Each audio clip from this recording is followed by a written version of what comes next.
बहुत टाइम से सभी वॉर 2 के ट्रेलर का इंतज़ार कर रहे थे और एक्साइटमेंट तो ज़्यादा थी नहीं मुझे, क्योंकि जो टीज़र था, उसका जो वीएफएक्स था, वो बहुत ही ज़्यादा वीक था और उसकी वजह से मेरा वॉर 2 से इंटरेस्ट एकदम से हट गया था। पर मेकर्स को भी उस टाइम ट्रोल्स का बहुत ज़्यादा सामना करना पड़ा था और उन्होंने भी ये ठान ली थी कि बेटा अब दिखाते क्या होता है वीएफएक्स और सीजीआई। हेटर्स भी फैन बन जाएंगे, इतना बढ़िया ट्रेलर निकाला है वाईआरएफ ने। वॉर 2 जो कि स्पाई यूनिवर्स का हिस्सा है, इस फिल्म से सभी लोग यही उम्मीद लगाकर बैठे हैं कि ये फिल्म भी 1000 करोड़ का मार्क जरूर पार करेगी। तो अब बात करते हैं ट्रेलर के बारे में। क्या सच में इतना ज्यादा जबरदस्त है वॉर 2 का ट्रेलर? ट्रेलर की स्टार्टिंग होती है ऋतिक रोशन की आंखों से और डायलॉग से। डायलॉग्स तो इतने ज्यादा हार्ड हिटिंग साउंड कर रहे हैं ऋतिक रोशन के, साथ ही में जो बैकग्राउंड स्कोर चल रहा है वो उसे और भी ज्यादा इंटरेस्टिंग और इमोशनली कनेक्ट करवा रहा है ऑडियंस के साथ। डायलॉग डिलीवरी तो आप लोग ऋतिक रोशन की जानते ही हो कि वो अपनी तरफ से वन ऑफ द बेस्ट देते हैं एज ऑलवेज। और ऋतिक के जो डायलॉग्स हैं वो ये क्लियरली मेंशन करते हैं कि वो अपना नाम, अपनी पहचान और घर परिवार सब कुछ त्याग कर एक साया बन जाएगा। एक गुमनाम, बेनाम, अनजान साया। मीन्स कि वो अपना सब कुछ छोड़ने के लिए तैयार है और अपने मिशन के लिए खुद को मिटाने को भी वो तैयार है। और ऋतिक का जो कैरेक्टर है यहाँ, वो खुद को गुमनाम, बेनाम साया बताता है। इट मीन्स कि वो एक साये की तरह छुपकर काम करेगा और बस मिशन पूरा होने से ही उसे मतलब होगा। कोई क्रेडिट्स वगैरह कुछ नहीं चाहिए। और ऐसे डायलॉग्स एक स्पाई को ही प्रेजेंट करते हैं जो अपना सब कुछ छोड़कर देश के लिए लड़ता है। साथ ही में ट्रेलर के विजुअल्स आप खुद देखोगे कितने सही विजुअल्स हैं ऋतिक रोशन वुल्फ के साथ चलते हुए, जो कि ये हिंट देता है कि अब कबीर एक लॉन वुल्फ है और वो अकेले ही काम कर रहा है। और फिर ऋतिक के back to back cinematic shots, बंदे की क्या स्क्रीन प्रेजेंस है, इतनी खतरनाक लग रही है कि सिर्फ इनके लिए थिएटर्स में जाने का मन कर रहा है। और ये वुल्फ का जो क्लोजअप शॉट है, क्या बेहतरीन सीजीआई यूज किया है। टीम ने मेहनत तो देखो यार की है और वो नजर आ भी रही है। भाई यही तो है सिनेमा। फिर अगले 15 सेकंड में जूनियर एनटीआर के डायलॉग्स आते हैं और उनके शॉट्स दिखाए जाते हैं। जूनियर एनटीआर के कैरेक्टर के डायलॉग कुछ इस तरीके से हैं, मैं वो सब करूंगा जो कोई और नहीं कर सकता, जो जंग कोई नहीं लड़ सकता वो मैं लड़ूंगा। अब ऐसे डायलॉग सुनकर ये पता जरूर चलता है कि जो जूनियर एनटीआर का कैरेक्टर है वो किसी भी हद तक जा सकता है। और बैकग्राउंड स्कोर एकदम से डार्क थीम जैसा हो गया था, जैसे विलन्स के लिए यूज होता है वैसा बिल्कुल। पर एक चीज अगर आप सभी लोग नोटिस करोगे तो ये साफ पता चलेगा कि ऋतिक रोशन और जूनियर एनटीआर के शॉट्स में जमीन आसमान का फर्क दिख रहा है। एक तरफ एकदम कलरफुल और लाइटनिंग वाले शॉट्स विद दमदार डायलॉग्स और दूसरी तरफ डार्क टोन्ड वाले शॉट्स जहां जूनियर एनटीआर नजर आते हैं। ऐसा नहीं है कि ये शॉट्स अच्छे नहीं है, बढ़िया शॉट्स हैं, पर तब भी ऐसा फील होता है कि भाई थोड़े और बढ़िया हो सकते थे ये शॉट्स। जो एनवायरनमेंट है जूनियर एनटीआर के शॉट्स में वो थोड़ा सा कन्विंसिंग नहीं लगता है स्क्रीन पर। अगर आप डायलॉग्स पर ध्यान दोगे तो आपको ये रियलाइज होगा कि ऋतिक के जो डायलॉग्स हैं उसके सामने जूनियर एनटीआर के डायलॉग्स थोड़े ओके ओके लिखे गए हैं। ऑब्वियसली ऋतिक को ही ज्यादा अच्छी स्क्रीन प्रेजेंस दे रहे हैं मेकर्स। और हम सभी जानते हैं कि जूनियर एनटीआर की आवाज में ही बहुत ज्यादा दम है, पर यहाँ डायलॉग्स एकदम कट टू कट लिखे गए हैं इनके। ऋतिक के डायलॉग्स में लिखते टाइम इमोशंस डाले गए हैं और ऐसा शायद इसलिए किया गया है क्योंकि जो उनका कैरेक्टर है वो ऐसे डायलॉग्स डिमांड करता भी है।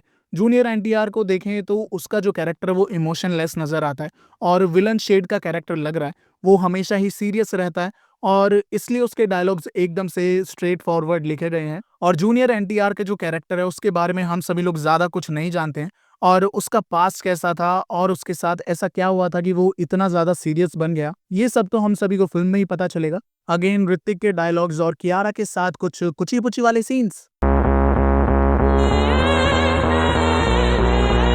यहाँ ऋतिक के डायलॉग सुनकर इतना तो क्लियर है कि वो अपना सब कुछ छोड़कर देश के लिए हमेशा तत्पर रहेगा, चाहे उसके लिए उसे अपने रिश्तों को क्यों ना तोड़ना पड़े, क्योंकि कबीर के लिए नेशन ही सबसे पहले है। फिर जूनियर एनटीआर के शॉट्स आते हैं जिनमें वो अच्छाई, बुराई, सही गलत, पाप पुण्य की हर लकीर को मिटाने की बात कर रहा है। इसका मतलब तो यही है कि उसकी कोई मॉरल वैल्यूज नहीं है।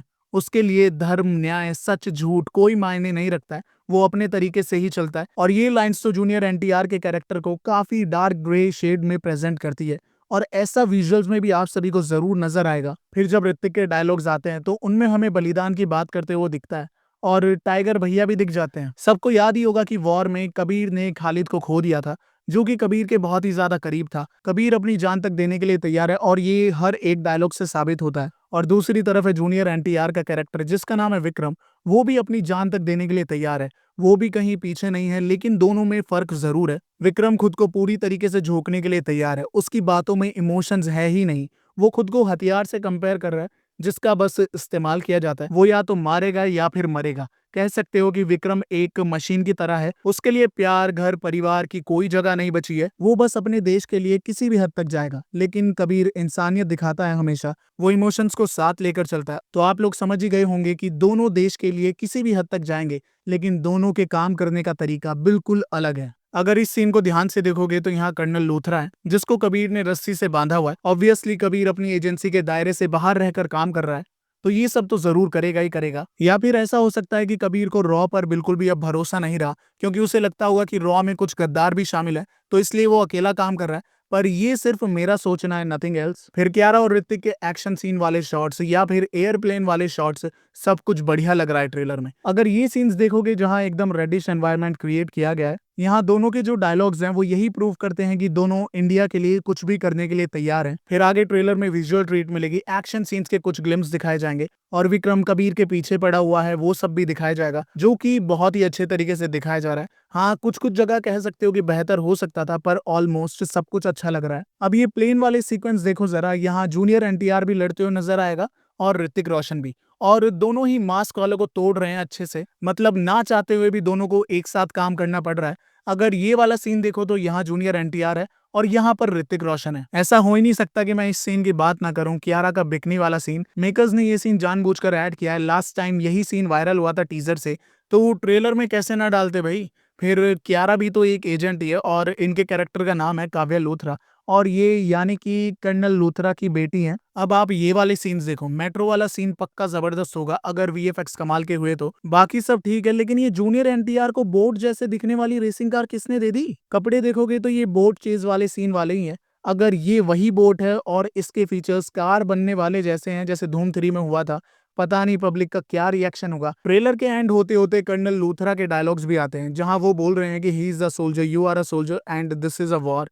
अब मुझे ऐसा लगता है कि जूनियर एनटीआर के साथ ही ये वाली कन्वर्सेशन चल रही है, क्योंकि अगर तुम ऋतिक के साथ वाला सीन देखोगे तो वहां पर लाइटनिंग बहुत ही अलग है। शायद फिल्म में ऐसा देखने के लिए मिल सकता है कि कर्नल लूथरा को पकड़ा हो कबीर ने और विक्रम ने उसे छुड़ा लिया हो, और it's just a prediction, nothing else. Trailer के एंड होते होते टीजर वाले सीक्वेंस देखने के लिए मिलते हैं, जहां कबीर और विक्रम आपस में लड़ रहे हैं। लेकिन सबसे बड़ा सवाल तो यही है कि दोनों एजेंट्स अपने देश के लिए कुछ भी करेंगे, लेकिन एक दूसरे से क्यों लड़ रहे हैं? हाँ, जितना हम लोग जानते हैं कि कबीर रॉ एजेंसी से अलग काम कर रहा है, लेकिन वो अपने देश के लिए ही काम कर रहा होगा, जैसे वॉर में हुआ था। और अगर जूनियर एनटीआर के कैरेक्टर को देखें तो वही विलन जैसा लगता है, और उसकी हरकतें भी भाई विलन जैसी लग रही हैं। ट्रेलर में ऋतिक के कैरेक्टर को अच्छे शेड्स में ज्यादा शो किया गया है और जूनियर एनटीआर के कैरेक्टर को एकदम से डार्क शेड में प्रेजेंट कर रहे हैं। होने को एनटीआर भी असली विलन हो सकता है, और ऐसा भी हो सकता है कि दोनों कैरेक्टर्स के बीच में पूरी फिल्म में बस ईगो के लिए वॉर हो कि तू बेस्ट या फिर मैं बेस्ट। क्योंकि जब फिल्म का टीजर आया था तो उसमें कुछ ऐसा ही दिखाया गया था कि जो विक्रम है, विक्रम डायलॉग्स बोल रहा है कि कबीर मैंने तेरे बारे में बहुत कुछ सुना है और पहले तू बेस्ट था लेकिन तू अब बेस्ट नहीं है। ऐसे डायलॉग्स हम सभी को सुनने के लिए मिले थे।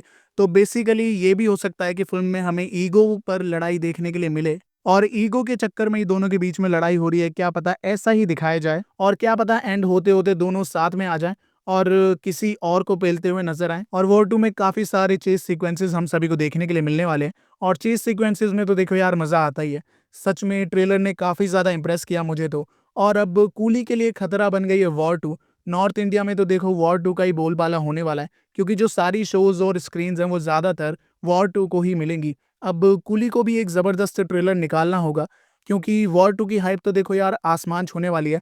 अब कूली का ट्रेलर आएगा 2 अगस्त को। लेट्स सी कि वो क्या कमाल करके दिखाता है। उम्मीद करता हूँ कि आप सभी को मेरे आज का वीडियो पसंद आया होगा। अगर वीडियो पसंद आया तो वीडियो को लाइक कीजिए, शेयर कीजिए, और कमेंट सेक्शन में वॉर 2 के ट्रेलर को लेकर अपनी ओपिनियंस भी जरूर देना। तो मिलते हैं हमारे अगले वीडियो में, तब तक के लिए bye bye and take care.